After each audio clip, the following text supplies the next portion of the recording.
अस्सलाम वालेकुम। खालिद सैफुद्दीन आपके साथ अ, 11 सितंबर की कॉल लेकर। अच्छा, हम बात करेंगे। मैं थोड़ा सा कॉल को अपने सामने ले आऊं। सबसे पहले तो हम बात कर लेते हैं, जो पोर्टफोलियो इन्वेस्टमेंट की पहली स्लाइड है उसको देखें आप। ये लोकल इन्वेस्टर और फॉरेन इन्वेस्टर की बाइंग और सेलिंग जो है वो बिल्कुल बराबर बराबर है। जितना उन्होंने सेल किया उतना उन्होंने बाई किया। जो पैटर्न है, मैंने पहले भी इससे पहले आपको दिखाया था कि ये पैटर्न बड़ा सेम सेम लग रहा है, तो ज़रा नोटिस कीजिए। और मैं समझता हूँ कि ये बहुत ही अच्छी बात है कि मार्केट में लोकल इन्वेस्टर जो है माल को बेच भी रहा है और मार्केट में ऑप्टिमिस्टिक भी है, क्योंकि एक्यूमुलेशन भी होती है, फ्रेश बाइंग भी होती है और साथ साथ वो प्रॉफिट टेकिंग भी कर रहा है। तो ये मेरे ख्याल में एक बहुत ही दुरुस्त फैसला है उनका। अच्छा जनाब, हम आगे चलते हैं। तो सब में पहले हमारे पास glimpse of the last week है। अब glimpse of the last week मैं थोड़ा रैप अप को तब्दील कर चुका हूं, तो उसमें मैं ज़्यादातर ऐसी बातें करता हूं जो हम कंक्लूड कर लें, टाइम थोड़ा कम हो जाए और कुछ सीखने के मौके ज़्यादा मिले। तो लास्ट वीक की कॉल में हमने कहा था कि मार्केट तो कोई बुलिश वुलिश नहीं हो रही, थोड़ी बहुत एफर्ट हो सकती है, उसके ट्रिगर दिए गए थे और एक लेवल ऐसा बताया गया था 45,286 का कि जिसके नीचे मार्केट प्रेशर ले सकती है। तो ये पिछले हफ्ते की कॉल थी, मंडे को जो आपको भेजी गई। अब अगर आप मार्केट का लो देखें तो 45,417 है, तो वो लो तो नहीं टूटा, इसलिए इस हफ्ते में कोई एग्रेशन नजर नहीं आई। और उसके बाद जो ऊपर ट्रिगर था 45,772, ये पूरे हफ्ते अपनी अहमियत कायम रखे हुए था। अगर आप लोगों ने पूरे हफ्ते की कॉलें पढ़ी होंगी तो आपने देखा होगा कि पूरे मंडे टू थर्सडे इस लेवल पे मार्केट स्ट्राइक करती रही और आखिर में जुमे को जाके उसने उस लेवल को ब्रेक किया और 46,000 की क्लोजिंग दे दी। तो इसको हम ये कह सकते हैं कि मुसलसल एफर्ट थी। और मैं बार बार ये भी कह रहा था कि यार मार्केट में एफर्ट हो रही है, मोमेंटम नहीं बन रहा। तो ये रियलिटी है, मोमेंटम तो नहीं बन रहा। मगर कई दफ़ा ऐसा होता है कि मुसलसल अनथक कंसिस्टेंट मेहनत जो होती है या एफर्ट जो होती है वो बाद में रंग लाती हैं। तो क्योंकि to believe on first session it is quite difficult, और एक सेशन से आप किसी चीज़ों के मुकम्मल नताइज भी हासिल नहीं करते। तो लिहाजा अगर मैं पूरे सेशन को, वीक को अगर मिला के देखूं, तो 4 सेशन उस लेवल को स्ट्राइक करते हैं और वापस उसके अराउंड क्लोज होते हैं या नीचे आके क्लोज होते हैं। ये जुमे का सेशन है, वो भी नमाज के बाद, जब मार्केट ने एक्साइटमेंट दिखाई और फिर ऊपर रही 46,000 के ऊपर, 46,000 के पास क्लोज हो गई। इसमें एक और अहमियत की बात यह थी कि मैं इस मार्केट में जो एफर्ट्स हैं उसका क्रेडिट जो है सब में ज़्यादा दूंगा कॉर्पोरेट अनाउंसमेंट को, क्योंकि इंडिविजुअली कुछ स्टॉक की परफॉर्मेंस बड़ी अच्छी थी। अगर मैं अलग अलग देखूं तो कुछ स्टॉक परफॉर्म कर रहे थे मुख्तलिफ सेक्टरों के अपने अनाउंसमेंट के एतबार से, वरना अगर सेक्टर वाइज देखें तो सेक्टर वाइज पूरी मार्केट की परफॉर्मेंस जो है कोई बहुत हौसला अफजा नहीं थी। तो ये तमाम चीज़ें हैं जो हमें समझनी चाहिए, हमें दुरुस्त फैसले करने में आसानी होती है। ठीक है जी। अच्छा, आगे चलते हैं अगली स्लाइड पे। अगली स्लाइड पे मैंने आपको एक चार्ट दिखाया है। अगर आप उस चार्ट में जो बाएं जानिब का हिस्सा है, अगर आप वो देखें तो आप नोटिस करेंगे कि ये चार्ट आपको पिछले 2 हफ्तों से दिखाया जा रहा है। यानी कि जो कंसोलिडेशन का फेज था, जो थर्ड वेव ऑफ एक्साइटमेंट जिसको मैंने कहा था, उसके बाद मार्केट किस तरीके से एक ट्रायंगल में कंसोलिडेट हो रही थी, ये मैंने दिखाने की कोशिश की थी। अब मैंने आपको क्या किया है कि इस वीक में उसके बाद क्या हुआ वो दिखाने की कोशिश की है।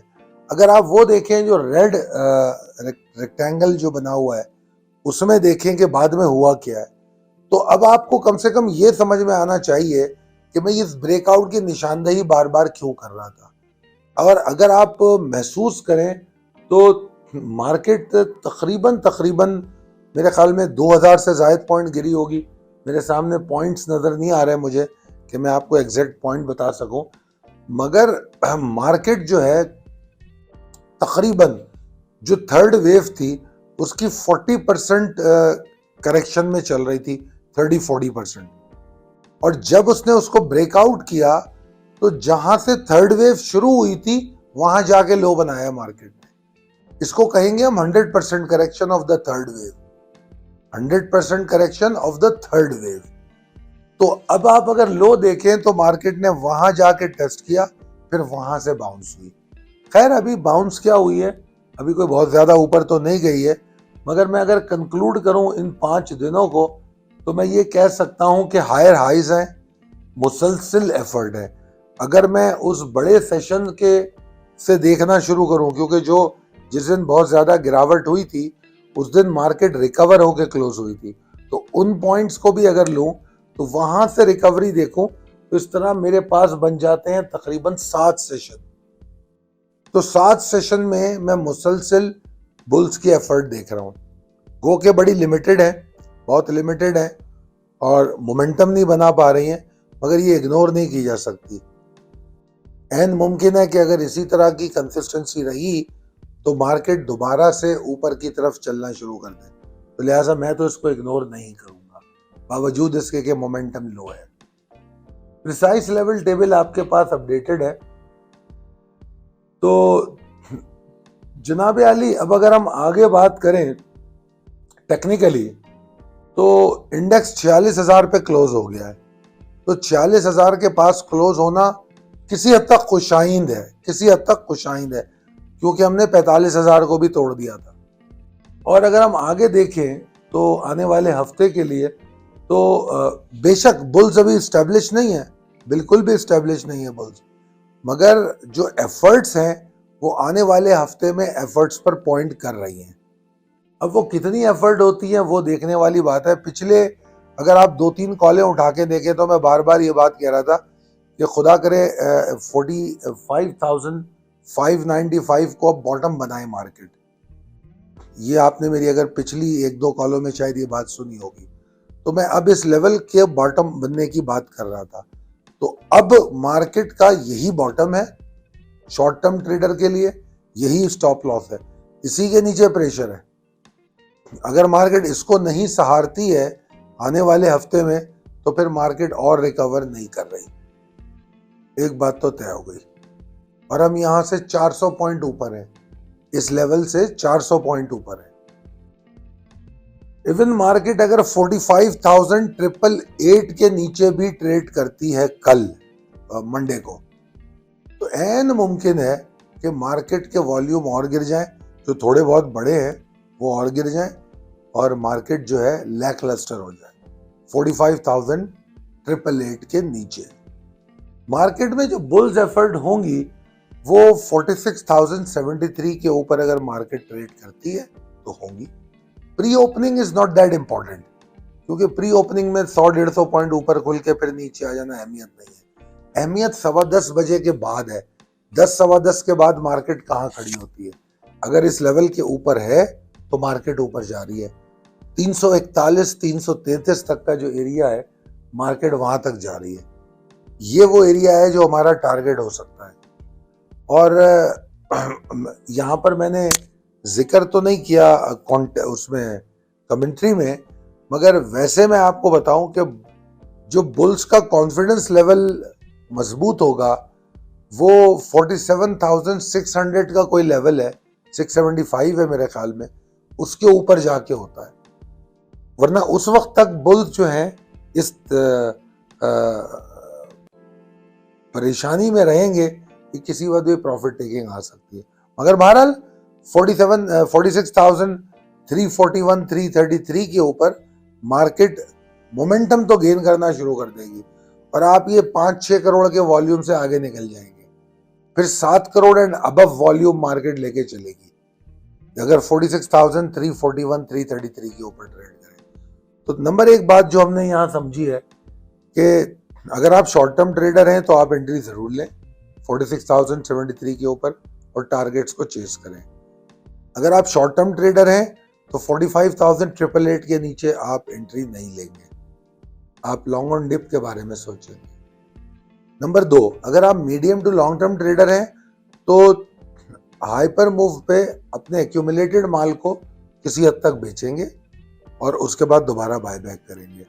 सितंबर पोर्टफोलियो की बाइंग हो चुकी है, तो अगर 6% और 8% पे माल बेच दिया जाए और उसके बाद दोबारा लेने की कोशिश की जाए तो ये बुरा सौदा नहीं होगा। ये बात मेरी याद रखिएगा, जब तक बुल्स एस्टैब्लिश नहीं हो जाते और फंडामेंटल पॉजिटिविटी मार्केट में और हालात में नज़र नहीं आती, बहुत ज़्यादा माल लेके बैठना कोई अक्लमंदी का सौदा नहीं है। मार्केट में उसी पैसे को रोटेट करें, ये नहीं कि आप पैसा घुसाते जाएं और इन्वेस्टमेंट करते जाएं, नहीं, मसला हल नहीं होगा। और काश कि आप लोगों ने मेरी कुछ दिन पहले मैंने एक वीडियो की थी हेजिंग पे, जो डिवैल्यूएशन ऑफ करेंसी हुई है उस पर मैंने एक वीडियो की थी कि ये डिवैल्यूएशन ऑफ जो पाक रुपी है, इसको हम हेज कैसे कर सकते हैं और हम किस तरह इसका फायदा उठा सकते हैं। वरना अगर सिर्फ हम बैठे रहेंगे पैसे हाथ में लेके तो वो डिवैल्यू हो रहा है, और जो हम 100 रुपए पकड़ के बैठे थे वो 70 रुपए के हो जाएंगे। और हुआ है ये, डॉलर कहां से कहां 300 क्रॉस कर गया। तो मैंने उस हेजिंग के लिए खास तौर पे वीडियो की थी, काश आप लोगों ने देखी हो। अगर वो देखी हो तो आप अपनी अच्छी खासी हेजिंग इस वक्त कर चुके होंगे। आप वो तमाम जो डिवैल्यूएशन ऑफ रुपी है उसका नुकसान आपकी इन्वेस्टमेंट पे नहीं आया होगा। तो जनाब, ओवरऑल सूरत हाल यही है। पॉजिटिविटी पॉलिटिकली और इकोनॉमिकली तो नहीं है, मगर मार्केट के अंदर पॉजिटिविटी मौजूद है अगर आप टारगेटेड हैं, फोकस हैं, समझ के ट्रेड कर रहे हैं। दुआ है कि आप कामयाब ट्रेड करें। अल्लाह ताला आपको बहुत सेहतमंद रखे। मेरे लिए भी दुआ कीजिए। बहुत शुक्रिया। अल्लाह हाफिज़।